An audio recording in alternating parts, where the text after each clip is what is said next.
she said. I don't see this lasting, so don't get too attached, while sipping wine at the resort I paid for. So I walked away and let her figure out her own ride home. Hey viewers, before we move on to the video, please make sure to subscribe to the channel and hit the like button if you want to see more stories like this. Thanks. I wasn't flashy. I didn't post about my relationship every 2 days. I wasn't some six-figure guy flying her out to Paris or flexing in front of rented sports cars. But I showed up. Every single time. When Maya and I met, I honestly thought I hit the jackpot. She was beautiful in that effortless way that made you feel like you had to earn her attention. Wavy black hair, cheekbones that could cut glass, sarcastic sense of humor, and this calm, distant energy that made you lean in harder just to feel close. She was the kind of woman who walked into a room and made people sit up straighter. I met her at a rooftop birthday party one of our mutual friends dragged me to. I was standing by the grill holding a paper plate of half-burnt sliders when she walked up and asked, "You the chef or just socially awkward like me?" I smiled. "Both." She laughed. We talked for the rest of the night. And that was it. I was hooked. We started dating a couple weeks later. At first, it was incredible. Late-night drives. Takeout on my couch. Random bookstore dates because she liked the smell of paper. She had this magnetic energy that pulled me in completely. But the closer I got, the more I realized I was the only one moving forward. Maya never really let people in. At first, I thought it was just her being guarded. But looking back, it was something else, something colder. Whenever I'd open up about my past or my goals, she'd change the subject. If I got excited about something, she'd respond with a flat, "That's cool." When I'd tell her I missed her, she'd say, "Ah, that's sweet," and keep scrolling on her phone. But I kept trying. Because when you fall for someone like Maya, you convince yourself the moments of warmth mean more than the hours of silence. You chase the highs, ignore the lows, and call it just how she is. The first big test was when she lost her job. Some drama with her manager, she said. I offered to help with her resume, even hooked her up with a recruiter I knew. But what she really needed, apparently, was just time to breathe. So I covered more of our date nights. I picked up her Uber Eats once or twice a week. When she hinted she was late on rent, I wired her $600 without her having to ask directly. She didn't say thank you. She just texted me, "Got it." My friends call me a simp. I called it love. Another time, she got sick. Not seriously, but the kind where she couldn't get out of bed and whined about everything hurting. I canceled my birthday dinner plans to take care of her. Made soup, picked up her meds, cleaned her apartment. She said, "You're so sweet," then passed out while I rubbed her back. She didn't come to my rescheduled birthday the next week. Said she forgot it was that day. I should have seen the signs, I know. But love makes you willfully blind. Especially when it feels like you're one good moment away from everything clicking. That one good moment became a trip I started planning in secret. She mentioned once, just once, that she loved the ocean. That it made her feel peaceful, like she could finally breathe. So I saved up over 3 months. Picked a weekend where neither of us had obligations. Booked a private room at a luxury beachside resort about 3 hours out of town.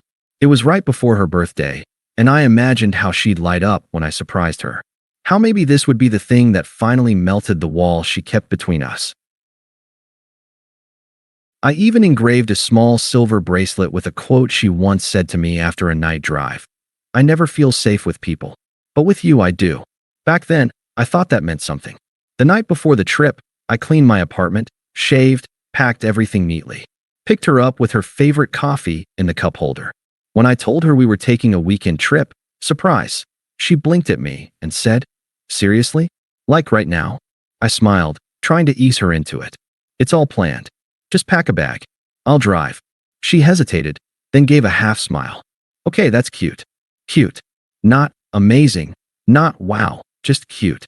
Still, I brushed it off. Maybe she was overwhelmed. The drive was quiet. She was on her phone most of the time, giggling at her group chat.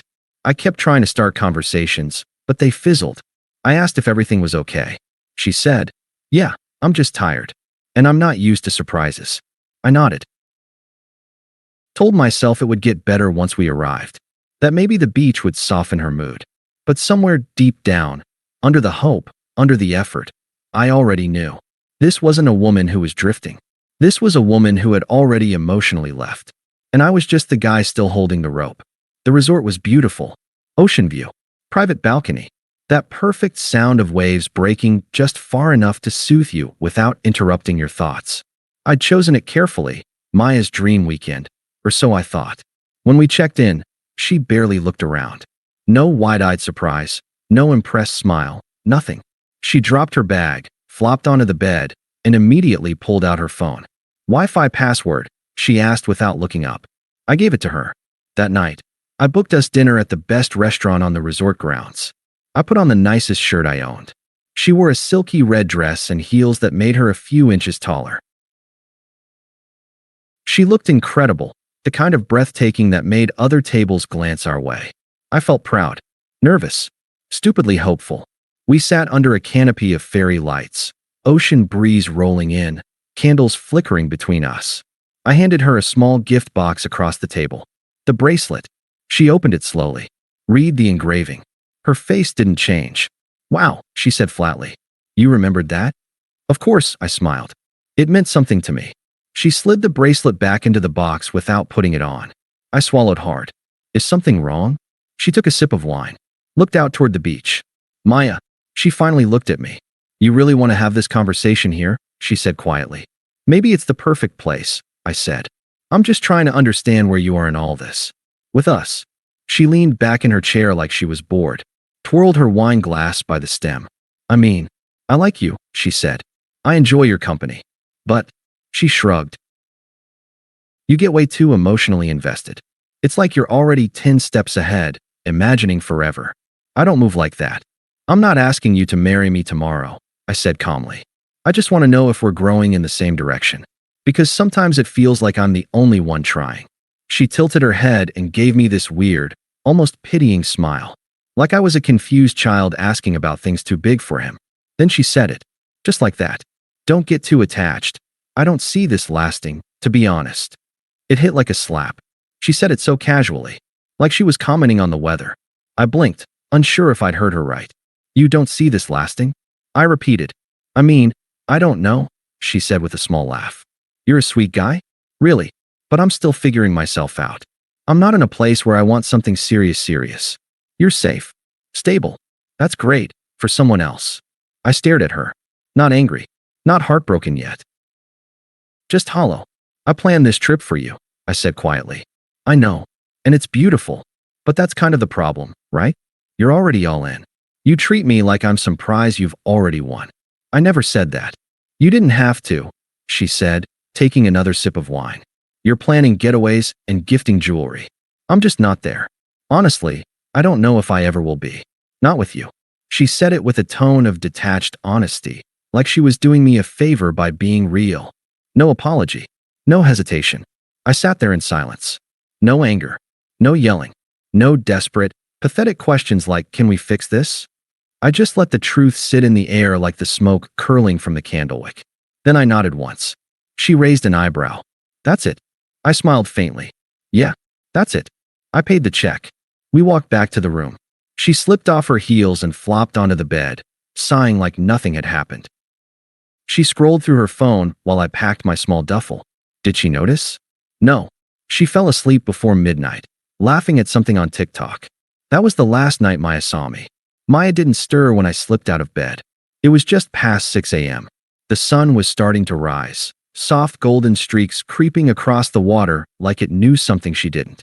I stood by the balcony for a minute, watching the waves roll in, letting the stillness ground me. I'd packed everything the night before. My wallet, my keys, my charger, even the extra contact case she always forgot to bring. I left no trace. Just the bracelet, the one I'd engraved with a memory she clearly never meant, sitting on the nightstand next to her buzzing phone. I didn't write a note. I didn't text or call. I just left. I checked out at the front desk before 7, canceled the rest of the reservation, and made sure her name was on the remaining charges. I'd only booked one more night, non-refundable. She could enjoy it, or not. It was her vacation now. By 10:30, my phone lit up. Where are you? Then, did you go somewhere? 5 minutes later, you're not serious right now. I muted her number and tossed the phone on the passenger seat. The road back was quiet, peaceful, the kind of quiet I hadn't felt in months. Not empty. Not lonely. Just clean. She called. 5 times. Then 10. Then came the texts. Why are you acting like a child? You could have just said something instead of ghosting me in the middle of nowhere. I have no money on me. Are you actually just leaving me here? I didn't respond. She wasn't nowhere. She was in a luxury resort with a spa, breakfast buffet, and a fully staffed concierge desk. She'd be fine, unless she'd spent all her money trying to impress people online. Which, as I later learned, was exactly what happened. Apparently, she didn't realize I hadn't linked my card to the extended stay. Or maybe she just assumed I'd pay for everything as usual. But when she went to check out the next day, she was hit with a few hundred in charges for minibar items, spa treatments, and the late checkout fee. She called me in a panic. Blocked. She tried Venmo requesting me the money. Just help me this once. Denied. Then she tried texting from a different number. This is beyond petty. You think this makes you the good guy? Still no reply. By then, I was back home. Showered. In fresh clothes. Sitting at a barbecue my coworker had invited me to, surrounded by laughter and grilled corn, and people who didn't make me feel like I had to earn basic kindness. I posted a photo. Not of me, but the view from my friend's backyard. Blue sky, cold drink, someone's dog curled up under the table. The caption was simple. Peace looks good on me. Within an hour, Maya viewed it. 3 dots appeared in my DM. Then disappeared. The fallout came fast. According to our one mutual friend who still talked to her, she had to borrow money from the front desk to cover part of the bill. They held her license until someone wired her enough to leave. That someone wasn't me. It turned out she hadn't brought a credit card. Just a debit card with $42 in it. She thought I'd handle everything. Of course she did. I always had before. She got home late, furious, and humiliated. Posted a passive-aggressive story the next day. Some people will never appreciate loyalty. Loyalty? I nearly laughed when I saw it. The girl who told me not to get too attached, who sat across from me in a candlelit restaurant and casually announced she didn't see us lasting, was now acting like I'd betrayed her. The irony could have choked a horse. The following week, she tried again, this time through my sister. She DM'd her with a screenshot of a photo I took of Maya months earlier on one of our late-night drives. She added, "Can you tell him I miss him? That I didn't mean what I said that night." My sister showed me. I shrugged. "Are you going to say anything?" she asked. "Nope." "You really done?" I was done the second she called me a backup plan in a red dress. I didn't want revenge. I didn't need to blow up her life or post about her or expose receipts. All I needed was that silence. The kind she couldn't control, couldn't spin, couldn't gaslight her way through. No closure. No fight. Just a disappearing act she never expected. Because Maya thrived on being chased. On dangling affection like a prize you had to beg for. But when I stopped playing, there was nothing left for her to hold on to. By the time July hit, Maya's Instagram looked like a sad reboot of her old life. Gone were the thirst traps with clever captions. Gone were the curated brunch pics and sunny filters. Now it was quotes about healing and reposted TikToks complaining about emotionally unavailable men. The irony practically dripped off the screen. She unfollowed me, then refollowed me 2 days later, then unfollowed again. I didn't engage. Not once. But the messages didn't stop. "I've been thinking about everything. I wasn't in the right headspace before. You were actually really good to me, and I didn't appreciate it. I was scared of how stable you were. I thought that meant boring. But I get it now." I read every word, never typed a single one back.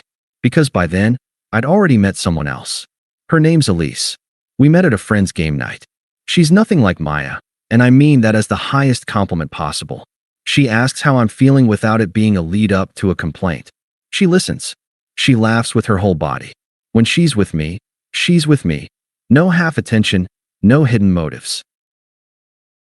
A few weeks after we started dating, Elise brought over homemade lasagna and a 6-pack. We sat on my floor, playing a card game, legs tangled under a blanket. She looked at me mid-laugh and said, "You look lighter, like you finally exhaled." And I realized I had. I wasn't carrying Maya's emotional deadweight anymore. Maya's final stunt came during a friend's birthday dinner in late August. It was one of those group events with long tables and too many people talking at once. I showed up with Elise. She wore a sunflower dress and carried a bottle of wine she picked out because, It had the prettiest label. I couldn't stop smiling. Halfway through dinner, I saw her, Maya, sitting across the room with two other girls. I hadn't known she was invited. She froze when she saw us. Her expression flickered, disbelief, then bitterness, then that fake neutral face she always used when trying not to cry in public. She watched Elise laugh with my hand on her knee. Eventually, she approached me at the bar while Elise was in the bathroom. "Can we talk for a second?" she asked. I nodded. Not out of hope, just curiosity. We stepped onto the patio. She looked me up and down like she didn't recognize me. And honestly, she didn't. I wasn't the quiet, patient guy sitting across from her hoping to be chosen anymore. I'd already chosen me. "I've been trying to reach you," she started. I said.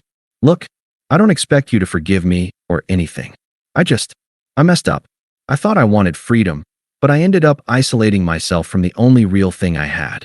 You were solid. You were safe. That should have meant something to me." She looked away, trying to blink something back.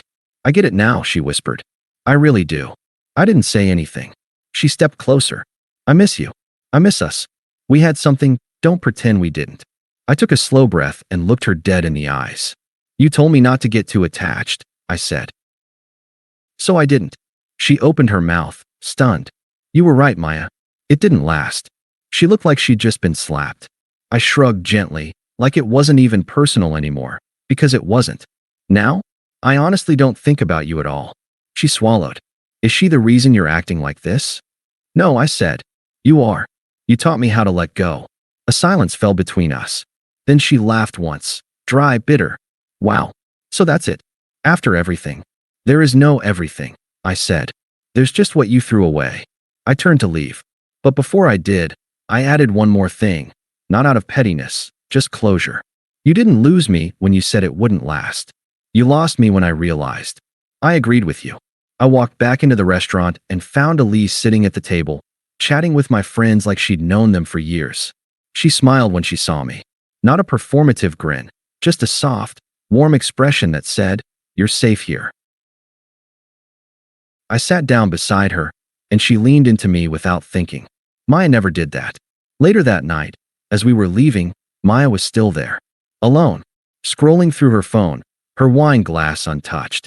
She looked up one last time, searching for something in my face. I gave her nothing. No glance. No smirk. No reaction. She wasn't the villain anymore. She was just no one. I haven't heard from her since. But sometimes I think about that night at the resort, the dinner, the bracelet, the way she said it like she was doing me a favor. "Don't get too attached." I used to replay that line over and over in my head, like I needed to make sense of it. Now, I'm just glad I listened. Thanks for watching. Make sure to subscribe to the channel and hit the like button. What do you think about this story? Share it in the comments.